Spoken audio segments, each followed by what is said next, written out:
Olá!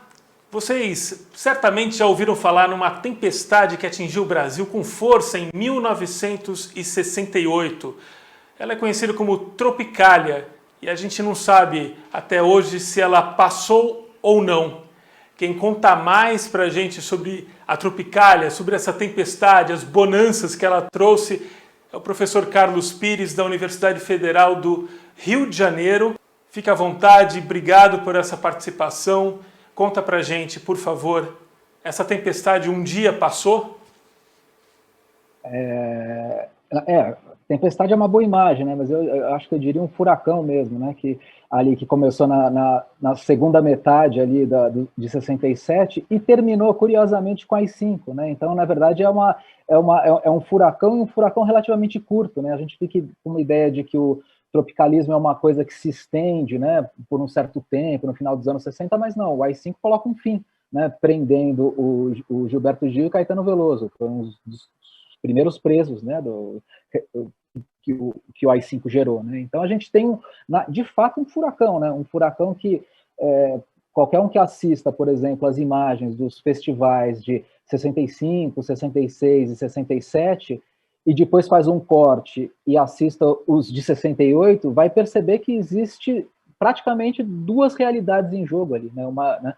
E isso do ponto de vista comportamental, do ponto de vista que é bastante importante para o tropicalismo, da estruturação das canções, né? O tropicalismo, né, começa em 67, né, no festival de 67, com Alegria, Alegria, né? E com Domingo no Parque. E são duas músicas, assim, bastante esquisitas para a época, né? Alegria, Alegria, né? Com fragmentada, né? Onde as imagens elas se formam um pouco por meio de pedaços assim que vão se juntando, né? E Domingo no Parque é a mesma coisa, né? Isso, do ponto de vista da construção da canção, é uma novidade naquele momento, de fato, né? Então acho que dá para até intensificar a sua imagem, né? Para um furacão mesmo que passou ali. Domingo do Parque, ele é até um pouco mais linear, porque conta uma história, né? De certa forma, assim, lendo a canção hoje de novo, me remeteu assim, eu fiz uma ponte, pode ser o mais estúpida possível, mas até lembrei de Faroeste Caboclo, essa coisa que vem tão depois, né? 10 anos depois, pelo menos. Mas tem uma linearidade. Agora, o Alegria, Alegria, o Caetano até chama de cubista, né? A canção, a composição. Domingo no Parque ela tem uma linearidade enganosa, assim, né? Ela de fato é linear, ela de fato conta uma historinha, né? Do João e do José, e aí a disputa, né? Pela Juliana, e no final um mata o outro e acaba a historinha, né? Então a gente tem uma narrativa ali posta. Só que a música toda, a maneira como a música se estrutura e como as contraposições internas acontecem e como as modulações da voz vai acontecendo ao longo da canção, imprime também um ritmo bastante fragmentário para Domingo no Parque, né? Mas tudo bem que isso se unifica por base dessa narrativa, né? Já Alegria, Alegria não. Alegria, Alegria é uma música bastante complexa, né? Bastante sofisticada e bastante provocativa, né? Porque quando ele abre o Festival de 67 com aqueles acordes, né? Aquele tan, tan, tan, né? Poucos meses antes, o Fino da Bossa e outros setores, né, da MMPB, né, da moderna música popular brasileira, tinham chamado uma passeata contra a guitarra. Né? Então, quando ele abre ali, ele sabe exatamente o que ele está fazendo. Tem uma provocação que hoje a gente nem consegue ouvir, porque o rock depois virou uma coisa, né, no final dos anos 60, ao longo dos anos 70, algo que se normalizou, mas aqueles acordes, no meio de um festival de MPB, soavam extremamente agressivos. Né? É uma coisa que a gente não consegue, nosso ouvido não consegue mais dimensionar esse grau de agressão, né? E agressão intencional. Né? O tropicalismo ele tem um componente agressivo ali, de revelação daquelas estruturas, das estruturas mercantis ali de produção da música, muito intenso, né? Isso dura na produção do Caetano Veloso, por exemplo, até Araçá Azul, né? Digamos assim, essa espécie de negatividade que ele trabalha no LP ali, né? Carlos, imagino que um dos desafios do pesquisador, de alguma forma, tentar imaginar esse impacto que você está dizendo, né? Então, caramba, como isso soou, isso que está tão normalizado no meu ouvido hoje em 2021, como é que isso, que impacto teve em 68? E nessa mesma, esse mesmo pensamento, lembro do Caetano Veloso falando do choque que foi para ele quando ouviu João Gilberto pela primeira vez, lá em Santo Amaro, na Bahia e tal. Não, o choque foi forte, né? O Caetano Veloso, na verdade, Tropical, ele relata, né, vários momentos né, como ele não foi recebido por setor nenhum ali, né? Assim, uma parte mais tradicional ligada ao samba achou aquilo uma provocação desnecessária, uns setores da esquerda também não toparam o disco, a direita, obviamente, uma boa parte detestou, então o tropicalismo ele causou bastante ruído, né, na maneira que saiu ali. Em relação à pesquisa, esse, na verdade, foi meu mestrado, né, de uns 10 anos atrás, mais ou menos, mas uma coisa bacana, né, na construção do mestrado é justamente descobrir essas coisas, né, que a gente normaliza, né, e daí quando a gente vai ouvir com um pouco mais de cuidado, levanta o contexto histórico ali, ouve as canções, né, relaciona as canções, a gente começa a descobrir uma série de coisas, né, e no caso do tropicalismo, o interessante é que as coisas elas estão todas organizadas na superfície, né, nessa base fragmentária, mas na superfície, né, os álbuns eles têm uma pretensão, uma ambição, eu diria, bastante interessante de construir uma espécie de álbum conceitual, né, mais ou menos na direção do Sgt. Peppers e outros álbuns que saíram ali, né, na segunda metade dos anos 60. Né, e toda essa tensão que né, da guitarra e dos setores que não gostaram, isso está nos álbuns, né? Isso está configurado nos álbuns, né? O Caetano Veloso ele é bastante provocativo em relação a... Ele fala, né, por exemplo, um batalhão de cowboys, barra entrada da legião dos super-heróis. Ele tá claramente ali, desde a música tropical, e depois passando por Alegria, Alegria, um samba me consola, né? Mas meu coração balança, um samba de tamborim. Ele está o tempo inteiro marcando uma posição em relação a esses que ele chama, né, o núcleo duro do samba ali, né? Então você tem todo um diálogo que o LP estabelece justamente com essas coisas mais imediatas da época, né? Quando a gente levanta um pouco, né, pensando do ponto de vista da pesquisa, a gente vai levantando os elementos, são elementos extremamente óbvios assim da época, né? Não são não tem referências, assim, são coisas muito explícitas e o mais interessante é a maneira como ele organiza essas coisas, né? Como ele dá uma organização bastante singular para elas, né? O modo como você, vou usar palavras suas, desembrulha um poema, estudando as partes dele em relação ao todo, em relação à obra, o livro e a obra do autor, enfim, você fez isso também com essas canções, né? E com os discos. Você analisou 3 discos do tropicalismo, não é isso?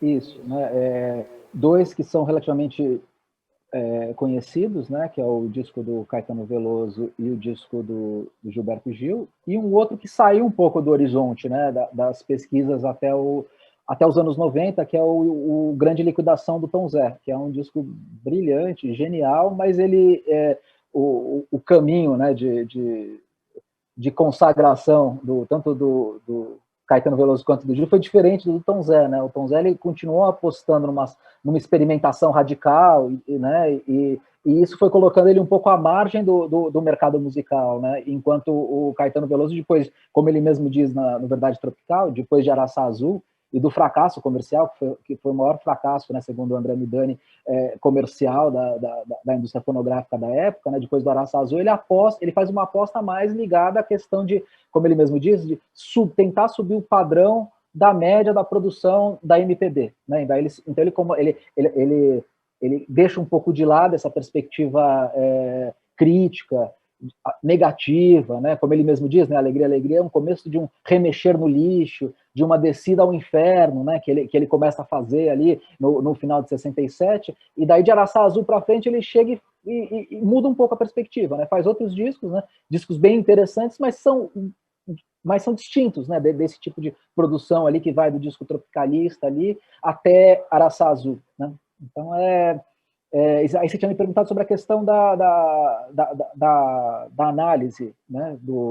A análise, é isso que eu estava tentando, né, falar um pouco antes. Quando você olha de perto esse material, você percebe que tem uma ambição muito interessante, né? Esses discos, a ambição que os discos hoje a gente nem tem disco, né? A gente tem as músicas, elas têm outro formato hoje, né? No streaming, a relação comercial é um pouco outra, né? Mas ali o álbum, desde a capa, desde da estruturação de uma espécie de narrativa fragmentária que já começa na capa e depois vai para as canções, né? E daí essas canções elas vão reverberando, né? A Tropicália ela quase explode no começo ali, e daí os pedaços dela vão sendo recuperados nas outras canções ao longo do disco, né? Até um desfecho ultra melancólico com eles, né? E ele recoloca os problemas de novo no eles ali e arremata o disco de uma maneira muito particular, né? O do Gil é a mesma coisa, né? O do Gil também tem essa mesma pretensão, e o do Tom Zé também, né? Esse de fato estabelecer uma grande obra, né? Uma grande obra e toda relacionada, né? Que já começa pela capa, né? As capas já não são os artistas fotografados, geralmente em preto e branco, com cara de bom moço, falando, curta este samba, né? Ou samba esquema bom, ou né, com alguma coisa desse tipo, assim, com aquelas capas clássicas da elenco ali dos anos 60, né, com preto e branco, brincando com a bossa nova. A coisa eles não, eles já colocam uma coisa colorida, esquisita, estranha, fragmentária, né? O Gilberto Gil, um fardão da Academia Brasileira de Letras, dirigindo um volante sem né? As fotos são loucas ali, propositalmente, né? Fora do registro, né? Então o tropicalismo entra com essa intenção mesmo, né? De justamente colocar né? Tensionar o meio artístico como um todo, né? Isso está claro assim a cada milímetro do tropicalismo, né? A cada, né? Era algo que eles tinham como plano mesmo, como planejamento mesmo, né? Então, que nem você falou, né? O Gilberto Gil, Caetano Veloso, os discos não tem nem título. É o próprio nome deles que é meio que título também. O do Tom Zé tem título, que é Grande Liquidação. E é um disco menos conhecido. Porque o Tom Zé é menos ouvido do que os outros dois, né? Você acha que, por exemplo, sei lá, agora tem Spotify da vida, a gente acha esses discos com muita facilidade. Isso traz um efeito para o resgate da importância histórica e da própria qualidade em si desses discos? Sem dúvida, né? Hoje as coisas elas estão muito mais fáceis, né? Conseguir o disco, o Grande Liquidação, ele foi editado e lançado depois da redescoberta do Tom Zé pelo David Byrne, né? Que ouviu fora o Estudando Samba, veio para o Brasil, pegou uns discos, levou para fora e colocou por acá, pegou Estudando Samba no meio, ouviu, achou aquilo brilhante e voltou atrás do Tom Zé. E daí relançou o Tom Zé lá fora, e esse lançamento do Tom Zé lá fora reposicionou o Tom Zé dentro aqui da cultura brasileira, que ele já estava, né, ele já estava praticamente na lata de lixo da história, né? Quase fechada, assim, né? E aí o Tom Zé volta com uma produção intensa, esses discos são recuperados, e daí ele ganha um espaço mais do que merecido, né, nessa história toda do tropicalismo. E depois disso, com as reedições, num primeiro momento, e depois com o streaming, né, aí, para o pesquisador, a coisa se torna infinitamente mais simples hoje de olhar, né? Hoje o ponto mais difícil é a gente parar para ouvir com cuidado as coisas, né? A gente ter esse corpo a corpo com a obra, para ter um tempo para parar, ouvir, pensar a obra com um pouco mais de cuidado. Agora, né, a dificuldade está, acho que, em outro campo, né? Está nessa relação estética mesmo, né? Nessa relação corpo a corpo com a obra mesmo.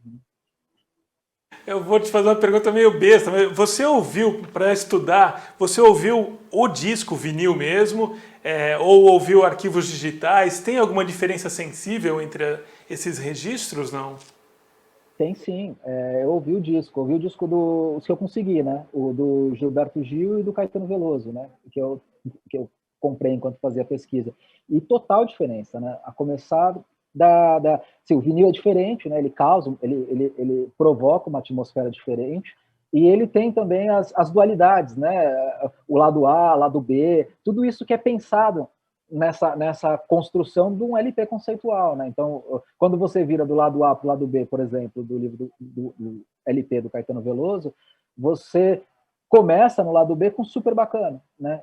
Que recoloca toda uma espécie de narrativa que aconteceu, só que numa chave um pouco mais satírica do mundo pop, dos quadrinhos e tudo mais. Então você tem toda uma dualidade, um jeito, né, do disco se portar bastante diferente do CD e infinitamente diferente do streaming, né, nesse novo momento que a gente está, né?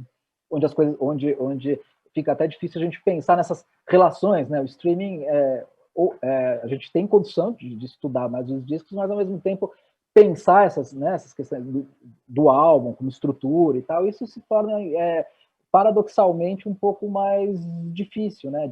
Essa parada. Estou pensando nos meus alunos, no caso, né? Nessa geração mais nova que procura estudar, né, o corpo a corpo com as obras, ele me parece, né, essa é uma impressão, e obviamente tem um monte de pesquisador que desmente isso que eu estou falando, mas o corpo a corpo com a obra parece que diminuiu com a facilidade de encontrar obra, sabe? É uma coisa um pouco paradoxal aí do movimento atual, né? Entender o que é lado B precisa da materialidade, né? Porque vem da materialidade, né? O conceito de lado B, né? Então, por exemplo, eu rabisquei aqui, copiei o trecho, não, é um trecho da última música, da faixa 6, do lado B desse disco do Tom Zé, né? Que é o Grande Liquidação. E daí eu li lá o disco foi produzido pelo João Araújo, que era o pai do Cazuza, não é isso? Não sei.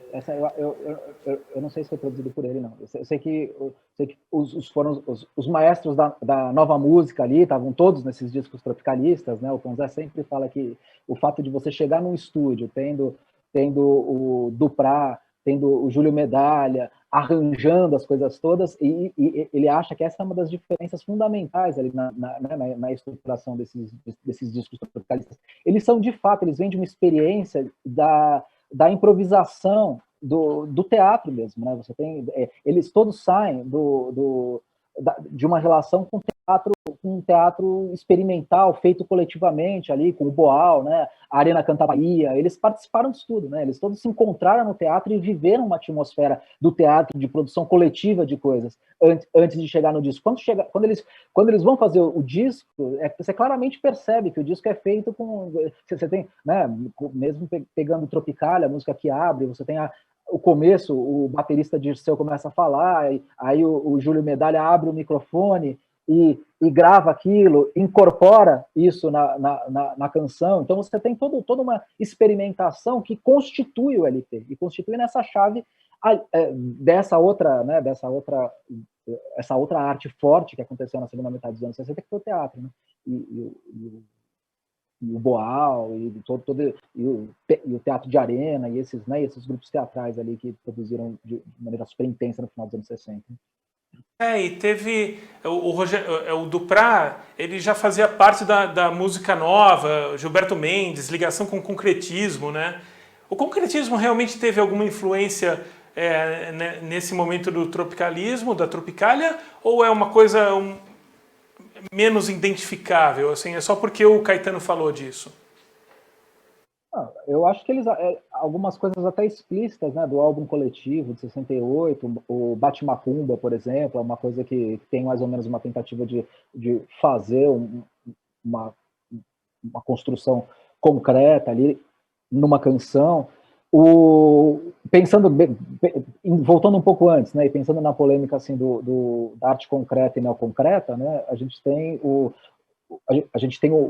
Hélio Oiticic influenciando, né, influenciando até como um espírito de época, né, não sei se você sabe a história como ele nomeou a música Tropicália, né, o Caetano Veloso queria dar o nome de Mistura Fina, né, porque a música de fato tem duas partes, né, e essas partes, uma parte mais tensa e outra parte mais sincopada, e daí essa parte tensa e sincopada, e depois elas entram numa espécie de fusão no final, e daí tem uma espécie de apoteose final, né. Então o primeiro nome que o Caetano Veloso queria dar era Mistura Fina, né, pensando nessa possibilidade de mistura, com essa figuração que ele faz ali, bem marcada do ponto de vista histórico, né, essa figuração começa em Brasília ali, mas, né, com a Bossa Nova, e termina no tempo presente dele, na rivalidade entre Jovem Guarda e Fino da Bossa, dentro da televisão Record. Então, ele constrói essa temporalidade, dando as turvadas míticas, né, colocando a carta do Quero Vaz, e outras coisas no meio, mas de fato ele estabelece, né, uma temporalidade muito marcada nisso, assim, né? Eu ia falar do Tom Zé, acabei não falando, fui desviando, assim, o assunto é muito fascinante, a gente vai desviando, mas eu achei muito interessante, assim, que é uma letra que acho que facilmente faz sentido hoje. Ele fala: veja que beleza em diversas cores, veja que beleza em vários sabores, a burrice está na mesa, ensinada nas escolas, universidade e principalmente nas academias de louros e letras. Ela está presente e já foi, com muita honra, doutorada honoris causa. Não tem preconceito nem ou ideologia.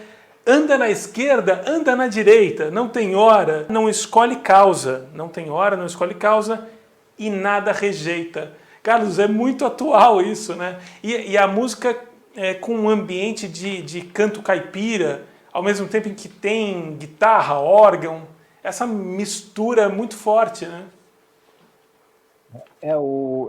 Esse final do Grande Liquidação é legal lembrar que ele parte de né, esse disco parte de uma música que ganhou o Festival de 68, né, que é a São Paulo, né, que é quase uma cavalgada numa multidão urbana, né, e o disco começa nessa cavalgada, né, e termina, ele começa, né, nesse sabor de burrice, né, ele começa gravando, falando da rádio para Irará, né? Então, na verdade, ele vai chamando pessoa por pessoa de Irará, e daí a música começa, e daí ele canta, né? Porque eu acho que é, né, essa pluralidade incrível, né, que o mundo das mercadorias oferece ali, né? Você tem de todas as cores, né? A burrice está posta de todas as cores. Você pode escolher onde você quiser, né? Então tem toda uma ironia, né, bem ácida, né, do Tom Zé em relação a isso.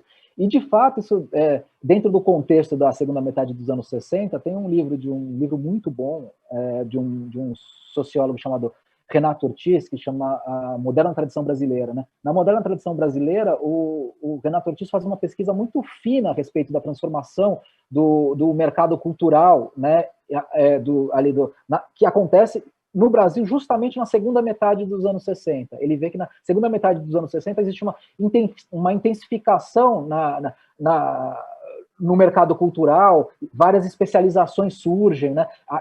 Aí ele fala que fica uma divisão de uma nostalgia, de uma improvisação anterior e de um mundo mercantil, profissional, que se estabelece a partir dessa segunda metade dos anos 60. Então isso aí estava muito vivo na época, eles estavam vendo isso acontecer, essa forma dessa cultura se organizar, né? O que isso estava, né? Que tipo de consequências isso estava dando para a realidade, né? Então eu acho que ele ao mesmo tempo é muito atual, porque essa organização só se intensificou até hoje, né? Então a gente tem uma cultura que se organiza nessa chave ainda de maneira mais intensa, né? Onde você tem a pesquisa de marketing, é um elemento fundamental, né? O Renato Ortiz, ele tenta, pesquisa genial, né? Ele tenta pensar os critérios de uma consolidação de uma indústria cultural no país, aqui no Brasil, né? E daí ele começa a tentar fazer, por meio de uns instrumentos sociológicos ali, de pesquisa e tudo, entrevista, e é uma pesquisa bem ampla, assim, e bem interessante. Aí, de fato, ele mapeia essa mudança se dá ali mesmo. O tropicalismo, ele, de fato, ele está num conflito entre duas temporalidades da cultura brasileira. Ali, né? Ele está justamente marcando um ápice de um conflito de temporalidades, que ainda foi intensificado pelo momento em que a ditadura mostra os dentes, né, com a AI-5 em 68, né, em dezembro de 68. Então a gente tem todo um quiprocó armado ali muito, muito particular ali, né, na segunda metade dos anos 60, que eu acho que o tropicalismo ele reverbera certamente isso. Assim. Esse rastreamento, essa exposição dessas redes dessas ligações todas que desembocam nessas canções, elas desse mesmo modo pode ser feito qualquer estudo, por exemplo, num rap de hoje, num disco de um artista atual, com o funk, é um método que revela muito mais do que simplesmente ouvir en passant uma música, pode ser aplicado hoje? Eu não sei se método assim, mas eu acho que com certeza qualquer objeto mais desafiador, ele precisa de um tempo para a gente entender e de um tempo e ele precisa ser explicado, né? Eu não acho que as coisas sejam auto-evidentes, né? Eu acho que a gente entende as coisas porque a gente para na frente delas e olha com um pouco mais de cuidado para elas, né? Eu acho que um pouco esse corpo a corpo que eu falei, né? Do crítico com os objetos artísticos. E sem sombra de dúvida, se a gente for pensar, né? Racionais, por exemplo, uma coisa que mal começou a ser estudada, embora a gente já tem vários estudos que saíram, mas assim, eu acho que ainda tem muita coisa para se estudar nos racionais, né? Você tem toda uma dinâmica do mercado cultural que se transforma com eles, né? Eles praticamente eles funcionam de maneira muito marginal, mas eles fazem um sistema cultural se organizar em torno deles, a ponto de tensionar uma cultura oficial, né?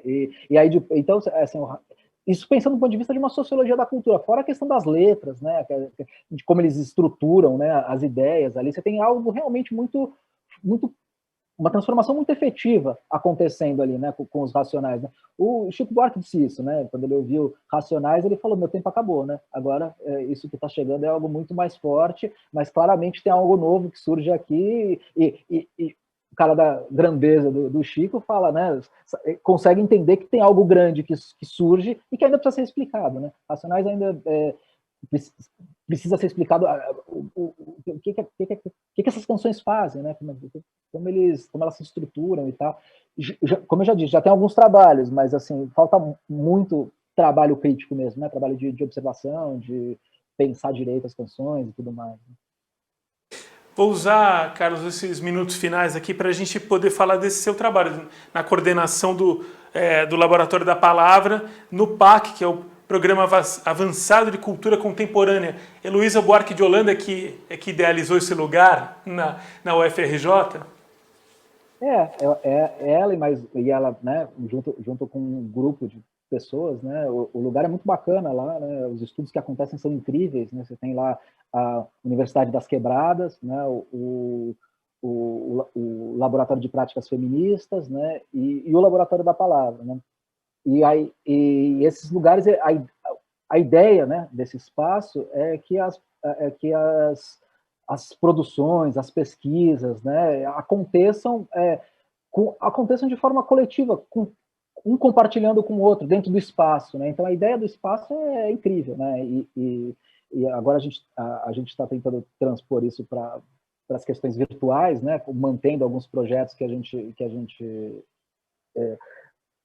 tem lá no Laboratório da Palavra, mas a ideia fundamental é essa, é um espaço que tem uma pós-graduação, né, na verdade um pós-doutorado, e você tem esses espaços internos, né, e o que a gente tenta, né, o que a gente tenta fazer é com que as pessoas se ajudem ali a pensar coletivamente objetos e coisas assim, né, esse é um pouco que está no horizonte ali de todo mundo, né, e ele tem um impacto, tem uma organização horizontal, né? As pessoas sentam e discutem o que vai acontecer horizontalmente, né?